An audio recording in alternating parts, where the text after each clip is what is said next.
Today is World Suicide Awareness Day, and this is a day which is very close to my heart.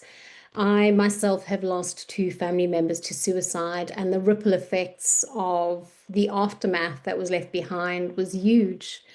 And I've also lost a friend to suicide. I have family members who have been suicidal, and currently a family member who is really struggling as well with their mental well-being. I myself have struggled with my own well-being, and there were times a few decades ago where I had seriously thought of taking my own life. And as a consequence, I was hospitalized twice at risk to myself. I healed, I worked through it, and I'm here today to share with you what the one thing was that was a game changer for me, and something that is so easy to do and so easy to use, but so underestimated and underutilized. So I'm Zelna. I'm the founder of Kids Life Studio, and also I'm a thought leader in the area of rebranding childhood. Now, all of us carry a brand with us. You all know good brands out there, Nike, Apple, I don't need to name them. We know which brands are solid and what they stand for, what their values are. So when we look at ourselves, each of us carries our own brand with us as well. And this brand is built in the womb. Already when our mums were pregnant and we were conceived, we were already carrying patterns of intergenerational trauma that created the brand that we were born with. So whilst we are not a commodity at all, I think it's a really great analogy in light of World Suicide Awareness Day, because our personal brand is what people see, is what we carry with us. And very often what happens is we may have things that have happened to us in our childhood, in the past, that impact on the way we show up and how we behave. And as a consequence, it can push people away. People can make mistakes, possibly irreparable mistakes. However, when it comes to rebranding childhood, what I have found is that there's one common denominator that any of us can use, and that I've personally used, to shift perception and also to shift the trajectory of your own life and the where you're headed in your own life. So this is a masterclass on how this one thing actually saves lives. The statistics are rife, and suicide amongst our youth and our young people is not something that we should be ignoring. It happens quicker than we expect, and sometimes parents don't see the signs and the signals. Now, I'm not here to teach you about what to look out for, but I'm here to give you a framework, a very simple framework that can shift things possibly for a child in your family, perhaps an adult in your family. Maybe you're a teacher in the classroom, a social worker, a psychologist, and this could be the one thing that's missing. And that thing is play. Play saves lives. Now, that sounds like an oxymoron because suicide and play usually are not said in the same sentence. But I firmly believe that that's what saved me. When I started focusing outward and looking for the little micro moments of joy, those pockets of joy and excitement in life that I wasn't able to see when I was stuck in this dense, dark place, which was caused by depression and circumstance, what I was actually facing at the time. So the way I was feeling was valid. And when I was feeling that way, the last thing I wanted to do was play. Now, if any of you are watching this at this stage, you will understand what I'm saying. When you're feeling low and down and alone and isolated, the last thing you feel like doing is playing. But it's play that is our own inherent way of healing and moving through things that we have forgotten. We're all born with intuitive resilience, and intuitive resilience is something that can never be taken away from us. It's our ability to tell the difference between right and wrong. It's our ability to be able to discern who to make friends with, which path we should walk, what career we should take, which transitions we should make. Now, intuitive resilience is also linked to the fact that we're all very robust. We're born able to ask for food. We cry as babies when we want food. We learn to crawl. We learn to walk. We know how to demand attention from the adults who take care of us. But sometimes those demands and those needs are not always met. And this creates a blueprint in our brains that map out our personal brand and actually creates a personality profile that we live with. Now, here's the thing. Our brains are neuroplastic, which means that they can change and they can adapt at any stage with a little bit of effort. So how does play fit into all of this? If play is something that children do intuitively to heal, and children know how to do as a form of a communication of the way they're feeling, why is it that we adults don't do the same thing? So I have been training professionals and lay people, allied professionals, to become certified kids life coaches since 2009. I myself have been coaching since 2003. And what I've seen is that most of the coaches, not all, but most, that have come my way, that I've had the privilege, the absolute privilege of working with, have themselves suffered from various things that have happened to them in their childhood. And they carry those wounds with them, and they think that becoming a coach is going to heal them.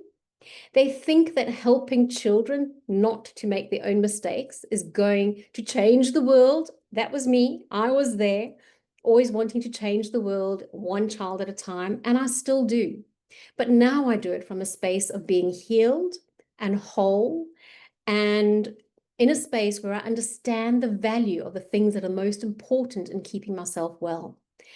Play, in this context and in the context of World Suicide Awareness Day, is all about us leveraging those things around us that come naturally. So for instance, for me, play equates to committing to reading a chapter of my book every evening. That's an adult's play. It's me committing to riding my bicycle, committing to taking a walk in the forest, walking my dog twice a day. That is play. Now, we may not frame it as play because it might be seen as a chore to some of you to do some of those things. Cooking, for instance, is play for me. I love to cook. I love to channel my energy into food and feeding the people that I love and who are closest to me. When it comes to you and your own blueprint that's been programmed into your mind as a child through the events that have happened to you, your blueprint may be different to mine. Maybe you have had a perfect childhood, one that was filled with love and lots of protective factors.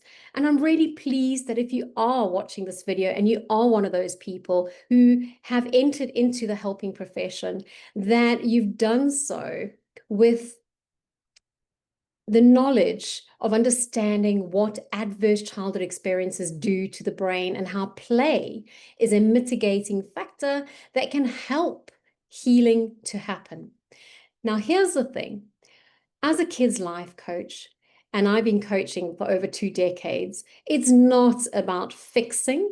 It's not about trying to label a child. It's not about over-medicating. It's not about providing fancy solutions. Sometimes it's the simplest things that happen in our coaching sessions that are catalysts for long-term change. So play-based coaching is a system that I've developed, and it's based on 3 very easy pillars. All of them revolve around that element of play. The first one is brain behavior.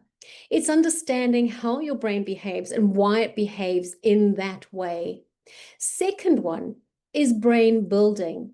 It's looking at the 7 key ingredients that keep you well as an individual. And that includes eating, sleeping, exercise, communication, education, support. And the one that I'm most interested in because it's linked to play is leisure time. How do you spend your free time?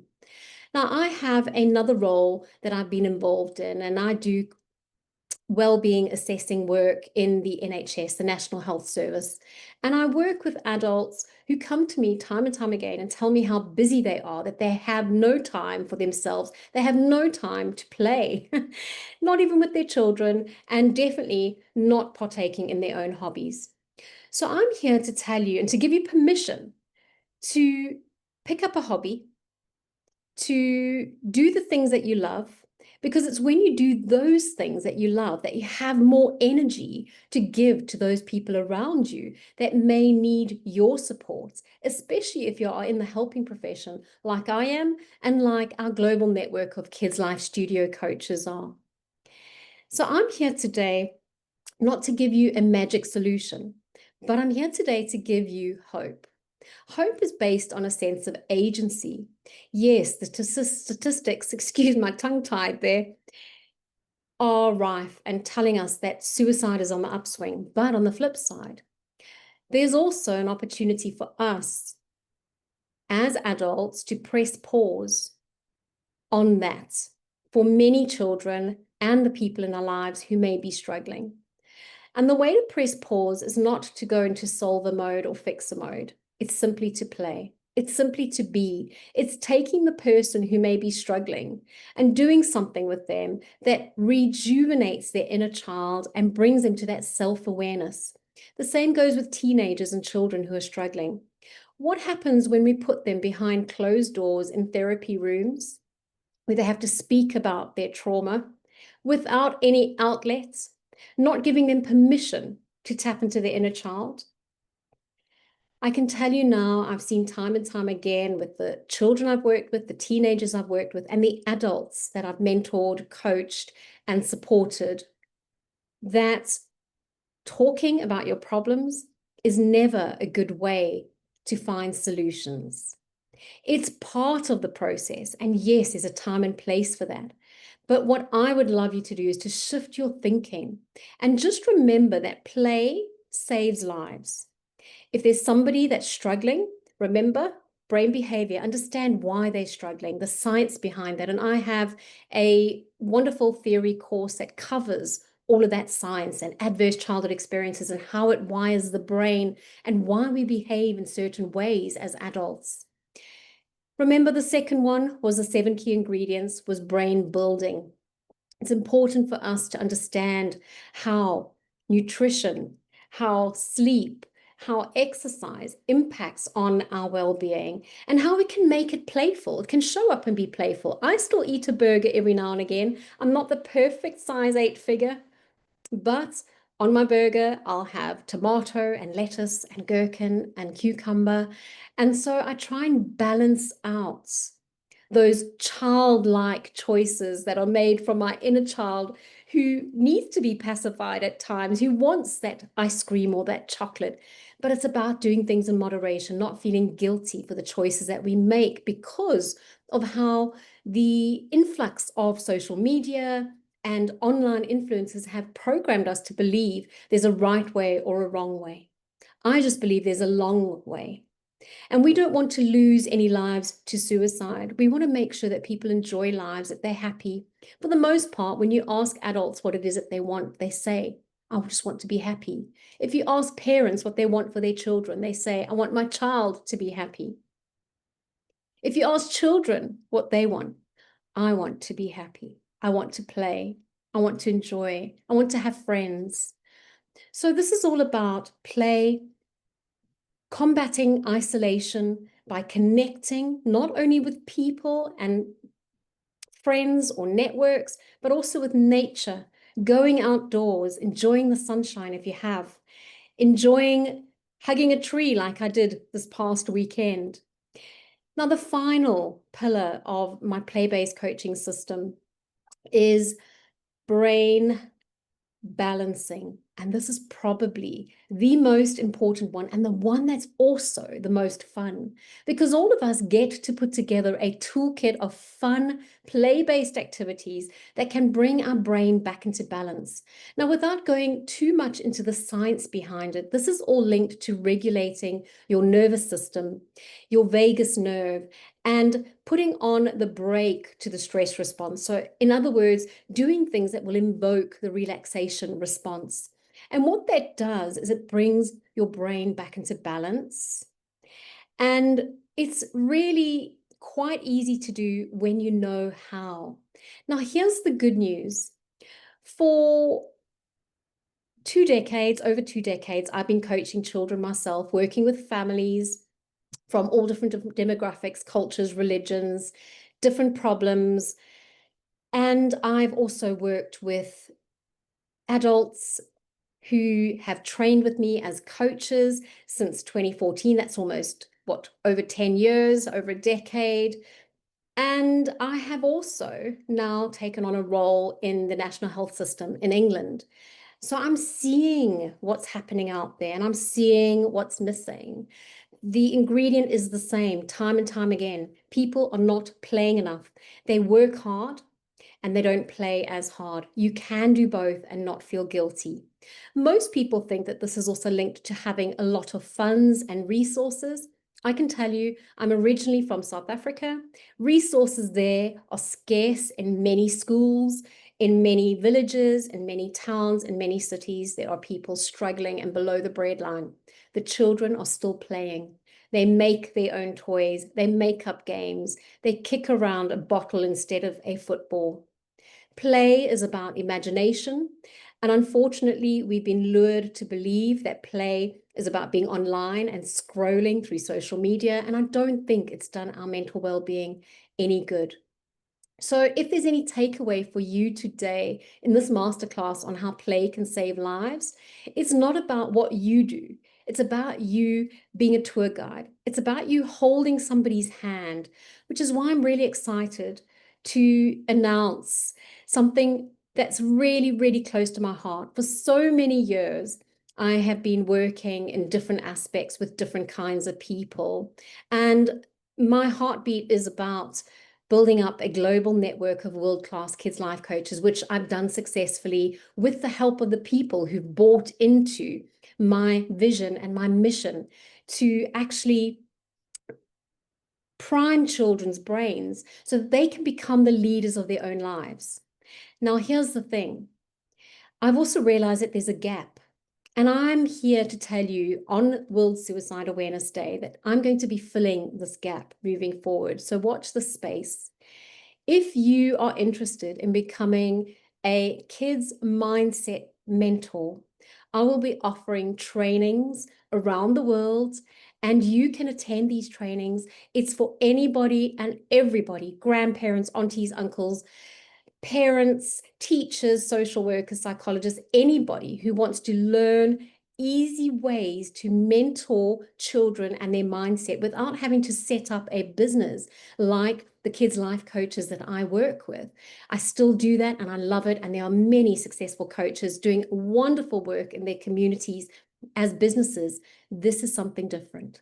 This is a little career transition where I'm going to be adding something more to the services that I offer, where I will be training using my master's degree in clinical child psychology and also my doctoral research at Oxford University in the psychiatry department to guide you to mentor children. So even if you already have a degree or already have a certification, this is still for you. Even if you don't need or think that you need this, this is still for you. Because the biggest part of it is going to be to leverage your own inner child, get back into touch with yourself, heal your own inner child wounds. And that's not about me being the doctor and knowing all the answers and fixing it. It's about me being the facilitator for you to do that. So I will be shortly launching the Kids Mindset Mentor program, and you can get a certificate in that. The other good news is that it will be in-person training and not online. Yay. With COVID, we saw too many people turning to online training. And my kids' life coach certification is online, and we do mentorship online. But the kids' mindsets mentor work will be in person. So you can only do it with me, and you'll have to come to me wherever I am. So there will be a calendar that's launched, and this will be launched in 2026, January. So I will make sure to share those dates with you in upcoming masterclasses as well. And you can look at our events calendar. But I'm really super excited to share this with you because I feel that this meets a new need. It helps us to help those children and those youth, and not even just children and youth, parents and adults, people around us. It can help us to save their life, but it starts with us. Each and every one of us is responsible for our own well-being. So make sure you understand how your brain behaves. Make sure you understand how to build your brain, and make sure you know how to balance your brain. And if you want to know how to do that, yes, my Kids Life Coach certification covers all of that and provides a program for that. But there's also the opportunity to do a certificate course where you get all of those basics that you can implement straight away with any child, anywhere, anytime, in any place. And the best part, by anybody. You do not need to know any psychology or know how to do this. You can do this as a grandparent with your grandchildren if you wish. You are watching this for a reason today. And if it's that, and that by next year, this time on World Suicide Awareness Day, you can also say that you've saved lives because of play, because of learning how to mentor mindset in children, my job's done and our job is done. So I want to say thank you for sharing time with me in this masterclass. I know our time is incredibly precious. But I'm Zelna Lauwrens, and I'm here to stay. I am an advocate for rebranding childhood. I believe in building brain capital through fun, non-invasive activities in nature and in classrooms and boardrooms, but always with that fun, beautiful element that taps into our inherent need to express ourselves through that intuitive resilience, which is play. So take good care of yourself. Be sure today to tell people that you love them, to tell them that you care, especially those people that you feel may be struggling. And if you are struggling, I hope that this was your message today, that there's hope, always hope. Reach out to me or our team with the details below this video, and just know that you're watching this for the right reasons. Stay alive. If you've been contemplating suicide, please hang around, stick around. There is hope, there is purpose, there are people that love you. You may not feel that way right now. You may feel like a burden, but I'm talking directly to you. And if this doesn't translate to you, I hope that you can say those words to somebody and save a life today alongside me. So take care.